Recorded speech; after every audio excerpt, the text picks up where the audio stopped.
Hello students, welcome back to my channel Zoophilic. Today's our topic is mycorrhiza. तो अभी तक हम लोग kingdom Monera, kingdom Protista, kingdom fungi को खत्म कर दिए हैं। अब जो किंगडम प्लांटी और एनिमेलिया बचा हुआ है तो उसके लिए अलग चैप्टर है, तो उसको हम लोग वहाँ पे समझेंगे। तो आज हम लोग ऐसे ऑर्गेनिज्म को डिस्कस करेंगे जिसको 5 किंगडम सिस्टम ऑफ क्लासिफिकेशन में कोई जगह ही नहीं मिला है। जैसे कि माइकोराइजा हो गया, लाइकन्स हो गया, वायरस हो गया। तो इन सबको 5 किंगडम सिस्टम ऑफ क्लासिफिकेशन में कोई जगह नहीं मिला है, क्योंकि जैसे कि माइकोराइजा का बात करें तो इसमें दो ऑर्गेनिज्म आता है, हायर प्लांट्स आता है और फंजाई आता है। तो ऐसा कोई किंगडम बना ही नहीं है जहाँ पे डुअल ऑर्गेनिज्म को रखा जाए, मतलब दो ऑर्गेनिज्म को रखा जाए। इसीलिए इसको हम लोग अलग से पढ़ते हैं। तो आज हम लोग माइकोराइजा और लाइगन्स के बारे में समझेंगे। तो स्टार्ट करते हैं माइकोराइजा से। The term mycorrhiza is a composite word. तो जो टर्म है माइकोराइजा, ये कंपोजिट वर्ड है, मतलब ये दो वर्ड से मिलकर बना हुआ है। तो सबसे पहला है माइकोस, जिसका मतलब होता है फंजाई, और दूसरा है राइजोस, जिसका मतलब होता है रूट्स। इसीलिए जो माइकोराइजा है इसको हम लोग फंगल रूट्स भी कहते हैं। The symbiotic relationship between roots of higher plants and fungi, for example Pinus. तो जो माइकोराइजा है ये एक सिम्बायोटिक रिलेशनशिप है। किसका किसका? रूट्स ऑफ हायर प्लांट का और फंजाई का। सिम्बायोटिक रिलेशनशिप का क्या मतलब होता है कि दो ऑर्गेनिज्म साथ साथ रहता है, दोनों एक दूसरे को बेनिफिट प्रोवाइड करता है। तो इसको हम लोग सिम्बायोटिक रिलेशनशिप कहते हैं। ऐसा नहीं है कि एक ऑर्गेनिज्म दूसरे ऑर्गेनिज्म को बेनिफिट दे रहा है और उसके रिटर्न में उसको कुछ नहीं मिल रहा है, ऐसा नहीं होता है। सिम्बायोटिक रिलेशनशिप में दोनों ऑर्गेनिज्म को एक दूसरे से फायदा मिलता है। तो जो माइकोराइजा है वो एक सिम्बायोटिक रिलेशनशिप है, किसका? इसका हायर प्लांट्स का रूट का और फंजाई का। जैसे एग्जांपल में क्या है, पाइनस है, मतलब पाइनस का जो ट्री है उसके रूट में हम लोग को क्या देखने को मिलता है? फंजाई देखने को मिलता है। इसीलिए इसको हम लोग क्या कहते हैं? माइकोराइजा कहते हैं। In this association both the fungi and higher plants derive benefit from each other. और इस एसोसिएशन में दोनों को, मतलब फंजाई को भी और हायर प्लांट्स को भी, दोनों को एक दूसरे से क्या मिलता है? बेनिफिट मिलता है। तो सबसे पहले हम लोग समझते हैं कि फंजाई को क्या बेनिफिट मिलता है। It gets nourishment from root cortical sales.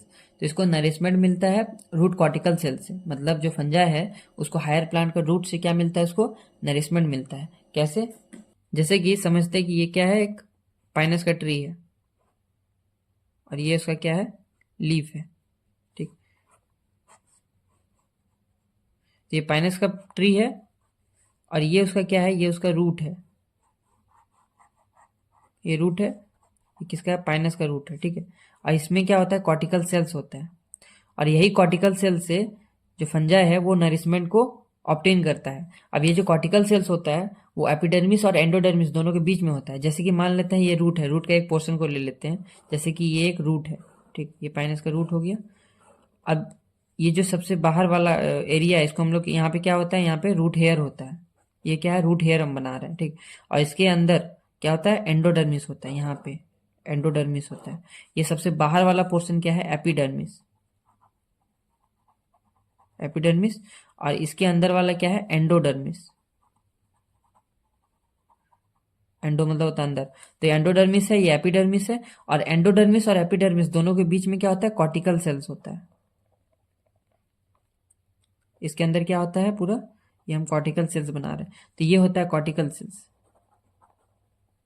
Cortical cells. तो जो कॉर्टिकल सेल्स है वो एपिडर्मिस और एंडोडर्मिस दोनों के बीच में होता है।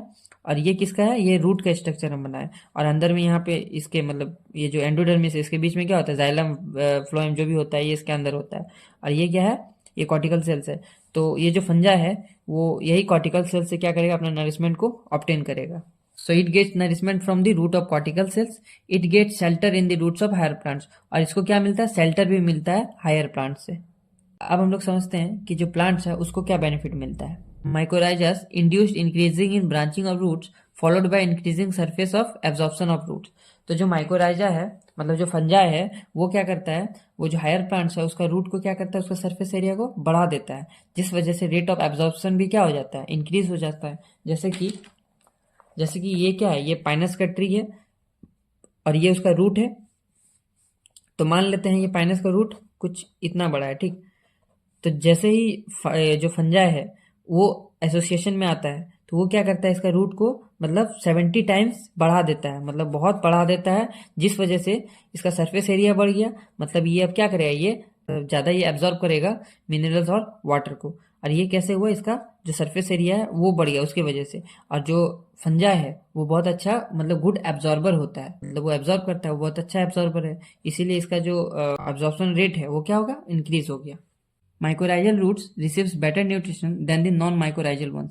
तो जो माइकोराइजल रूट्स है वो ज़्यादा अच्छे तरीके से मतलब बेटर न्यूट्रिशन रिसीव करता है as compare to non mycorrhizal ones. मतलब जिस प्लांट में फंजाई का एसोसिएशन है तो वो क्या करता है, उसका रूट का जो सरफेस एरिया होता है उसको बढ़ा देता है, जिस वजह से उसका रेट ऑफ एब्जॉर्प्शन क्या हो जाता है, बढ़ जाता है। तो वो ज़्यादा बेटर तरीके से न्यूट्रिशन को ऑब्टेन करता है as compare to non mycorrhizal, मतलब जिस प्लांट में माइकोराइजा का एसोसिएशन नहीं होता है।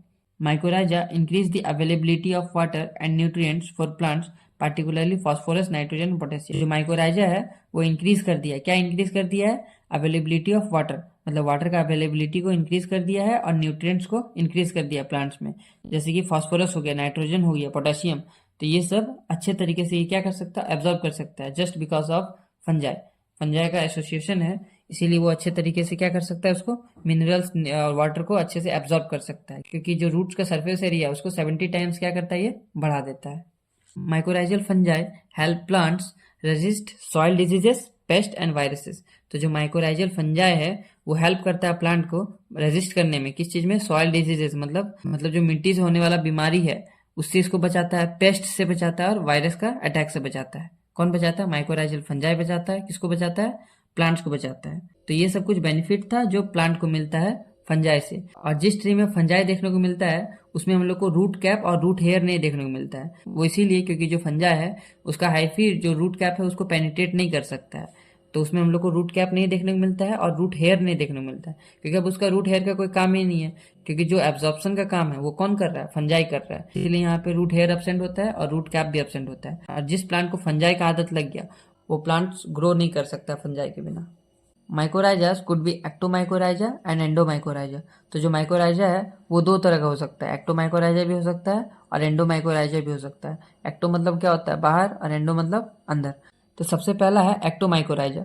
इन this type of mycorrhiza the root system is completely surrounded by distinct mantle or sheath of fungal tissue from which hyphae penetrate the outermost cell layer. Ectomycorrhiza में क्या देखने को मिलता है कि जो रूट है वो कम्प्लीटली सराउंडेड होता है, किससे, मेंटल या फिर फंगल का सीथ से, मतलब फंजाई जो है उसका हाइफी मतलब एक सीथ का फॉर्मेशन करता है जिसको हम लोग मेंटल कहते हैं। तो उससे जो प्लांट का रूट है वो पूरे तरीके से सराउंड रहता है, मतलब घिरा हुआ रहता है। इसका जो हाइफी है वो पेनिट्रेट करता है आउटरमोस्ट सेल लेयर, मतलब जो रूट का आउटरमोस्ट सेल लेयर है, एपिडर्मिस है, उसको ये पेनिट्रेट करता है, कौन, हाइफी।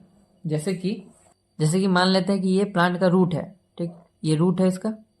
तो इस रूट में हम लोग को यहाँ पे फंजाई का लेयर देखने को मिलता है, ठीक, मतलब फंजाई का जो हाइफी है उसका एक लेयर बनाता है जिसको हम लोग क्या कहते हैं, मेंटल कहते हैं। तो इसको क्या बोलेंगे हम लोग, मेंटल कहते हैं। तो इसको हम लोग मेंटल कहते हैं।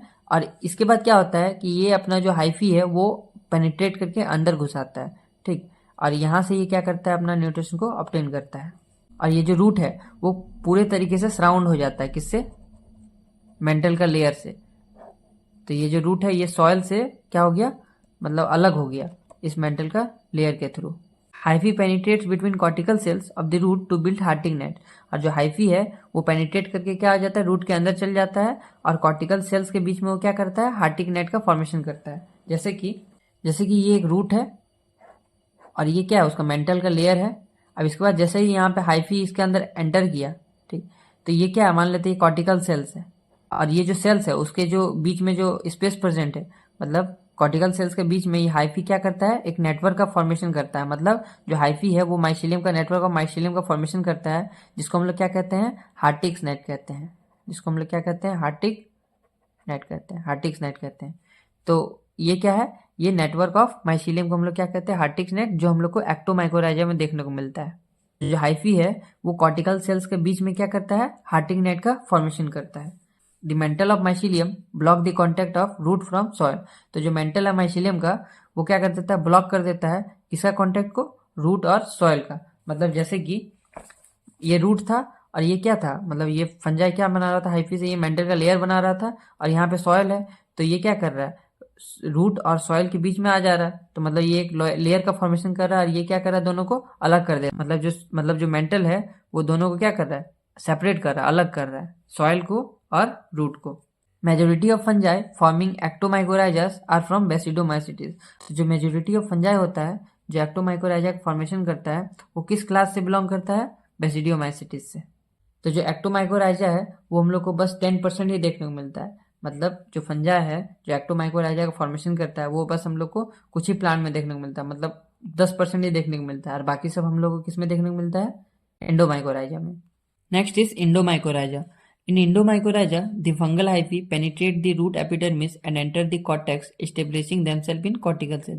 इंडोमाइकोराइजा में क्या होता है कि जो फंगल का हाइफी है वो जो रूट है उसका एपिडर्मिस को पेनिट्रेट करके जो कॉर्टेक्स सेल्स में पहुंच जाता है और कॉर्टेक्स सेल्स को भी पेनिट्रेट करके उसके अंदर घुस जाता है। तो इसको हम लोग इंडोमाइकोराइजा कहते हैं। जैसे कि मान लेते हैं ये रूट है और ये उसका क्या है? कॉर्टिकल सेल्स है। और यहाँ पे मान लेते हैं फंजा है, इसका हाइफी अंदर घुस जाता है। अंदर घुसने के बाद क्या होता है कि जो कॉर्टिकल सेल्स है उसके अंदर भी कुछ चला जाता है, और इसको हम लोग क्या कहते हैं? इंडोमाइकोराइजा। मतलब ये कॉर्टिकल सेल्स के बीच में तो रहता है और ये कॉर्टिकल सेल्स का अंदर भी चल जाता है।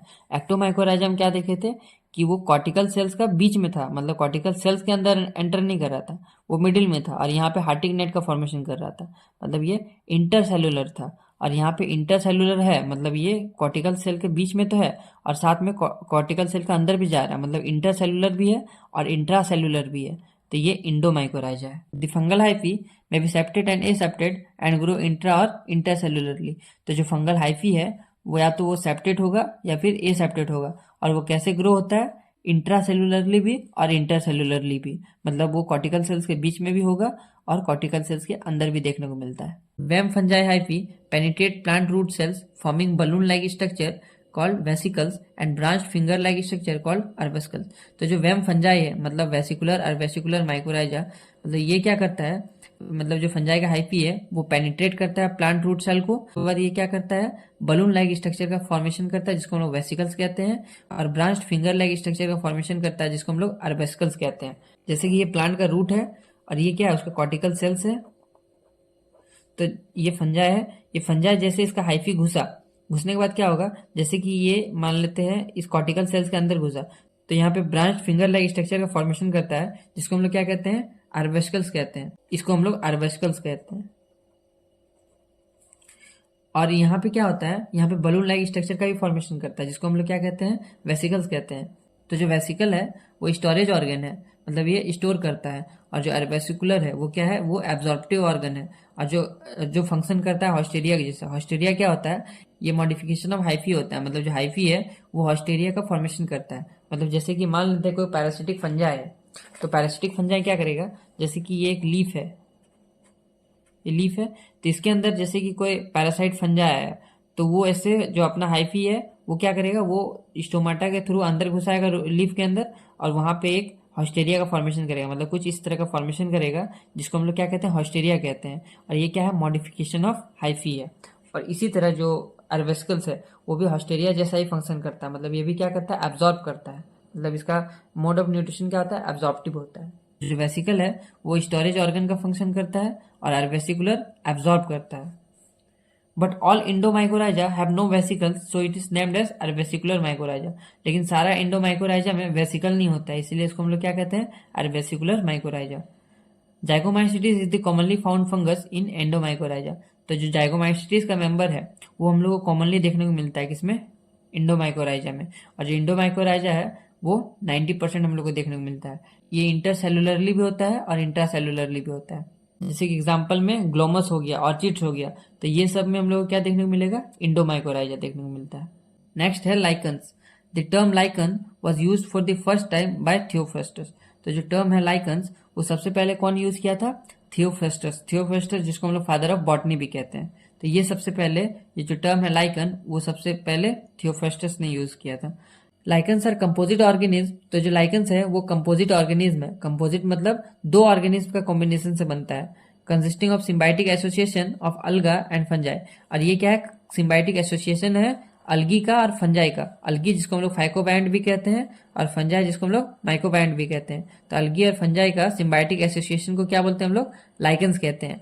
इन which the fungus is more predominant and alga is subordinate partner. जिसमें जो फंगस है वो डोमिनेंट होता है और अलगा क्या होता है? सब ऑर्डिनेट होता है। मतलब जो लाइकन का बॉडी है वो 95 से 99% किसका बना होता है, फंजाई का बना होता है, और 1 से 5% किसका बना होता है, अलगी का बना होता है। इसीलिए जो फंजाई है वो प्रीडोमिनेंट है और जो अलगी है वो सबऑर्डिनेट है। The alga is photosynthetic partners and prepares organic food by the process of photosynthesis। तो यहाँ पे हम लोग को सिम्बायोटिक एसोसिएशन देखने को मिल रहा है, मतलब दोनों ऑर्गेनिज्म एक दूसरे को बेनिफिट प्रोवाइड करेगा। तो जो अलगी है वो क्या करता है, फोटोसिंथेसिस करता है, क्योंकि इसमें ग्रीन पिगमेंट देखने को मिलता है। तो ये फोटोसिंथेसिस करेगा और ऑर्गेनिक फूड का फॉर्मेशन करेगा। और जो फंजाई होता है वो प्रोटेक्शन प्रोवाइड करेगा किसको, अलगी को, और हेल्प करेगा किसमें, एब्जॉर्प्शन में वाटर और मिनरल्स में। क्योंकि जो फंजाई है वो हेटरोट्रॉफिक होता है, वो फूड को खुद से नहीं बना सकता है, तो वो फूड किससे लेगा, अलगी से लेगा, और बदले में क्या देगा उसको, शेल्टर देगा, प्रोटेक्शन देगा, और वाटर और मिनरल्स को भी एब्जॉर्ब करने में हेल्प कराएगा। क्योंकि जो फंजाई होता है वो गुड एब्जॉर्बर होता है। If the algal component is cyanobacterium blue green alga, it fixes atmospheric nitrogen in addition to preparation of food. अगर अलगी के जगह फंजाई के साथ क्या हुआ, साइनोबैक्टीरिया हुआ, जिसको हम लोग ब्लू ग्रीन अलगी कहते हैं, जो हम लोग किंगडम मोनेरा का लेक्चर में पढ़े थे साइनोबैक्टीरिया के बारे में। तो अगर आपको इसके बारे में जानना है तो आप वो लेक्चर देख सकते हैं किंगडम मोनेरा का। तो उसमें हम लोग साइनोबैक्टीरिया के बारे में पढ़े थे, जिसको हम लोग ब्लू ग्रीन अलगी कहते हैं। तो इसका क्या खासियत है कि ये फोटोसिंथेसिस के साथ साथ नाइट्रोजन फिक्सेशन भी कर सकता है, क्योंकि इसके पास हेटेरोसिस्ट सेल होता है जो क्या करता है, नाइट्रोजन फिक्सेशन करने में हेल्प करता है। तो अगर अलगा के जगह पे साइनोबैक्टीरिया रहा, मतलब ब्लू ग्रीन अलगी रहा जो एक बैक्टीरिया है, तो ये क्या करेगा, ये फूड तो प्रिपेयर करेगा, लेकिन उसके साथ ये नाइट्रोजन फिक्सेशन में भी हेल्प करेगा। The fungal component of lichens either belong to Ascomycetes और बेसिडियोमाइसिटिस। तो जो फंगल कंपोनेंट है लाइकन्स का, या तो वो एस्कोमाइसिटिस को बिलोंग करेगा या फिर क्लास बेसिडियोमाइसिटिस को बिलोंग करेगा। मोस्टली वो एस्कोमाइसिटिस को बिलोंग करता है। The algal component is either a green अलगा और साइनोबैक्टीरिया। और जो अलगल कंपोनेंट होता है या तो वो ग्रीन अलगा होगा या फिर साइनोबैक्टीरिया होगा। किसके साथ, फंजाई के साथ। Lichens are very sensitive to air pollution. तो जो लाइकन्स है वो बहुत सेंसिटिव होता है एयर पॉल्यूशन से, particularly to SO2 concentration in the atmosphere. Particularly किससे, SO2 कंसेंट्रेशन से। मतलब अगर एटमोस्फियर में SO2 का कंसेंट्रेशन बहुत ज्यादा है, सल्फर डाइऑक्साइड का कंसेंट्रेशन बहुत ज्यादा है, तो वहां पे लाइकन ग्रो नहीं करेगा, क्योंकि ये बहुत ज्यादा सेंसिटिव होता है एयर पॉल्यूशन से। They die at higher level of SO2। ये क्या होगा, मर जाएगा अगर SO2 का कंसेंट्रेशन बहुत ज्यादा है एटमोस्फियर में। They do not grow in polluted area. इसीलिए ये क्या करता है, पॉल्यूटेड एरियाज में ग्रो नहीं करता है। तो लाइकन्स हम लोग को कहाँ देखने को मिलता है, जहाँ पे एयर पॉल्यूशन नहीं होता है, मतलब जहाँ हवा साफ होता है, जहाँ पे एयर पॉल्यूशन नहीं होता है, वहां पे हम लोग को लाइकन्स देखने को मिलता है। इसीलिए लाइकन्स को बहुत अच्छा पॉल्यूशन इंडिकेटर भी कहा जाता है। तो हम लोग को लाइकन्स के थ्रू पता चल सकता है कि वहाँ पे एयर क्वालिटी कैसा है, अच्छा है कि खराब है। तो हम लोग माइकोराइजा और लाइकन को अच्छे से डिस्कस कर लिए हैं। तो यहाँ पे आज का लेक्चर खत्म होता है। अब नेक्स्ट लेक्चर में हम लोग वायरस और वायरस के बारे में समझेंगे। तब तक के लिए थैंक यू।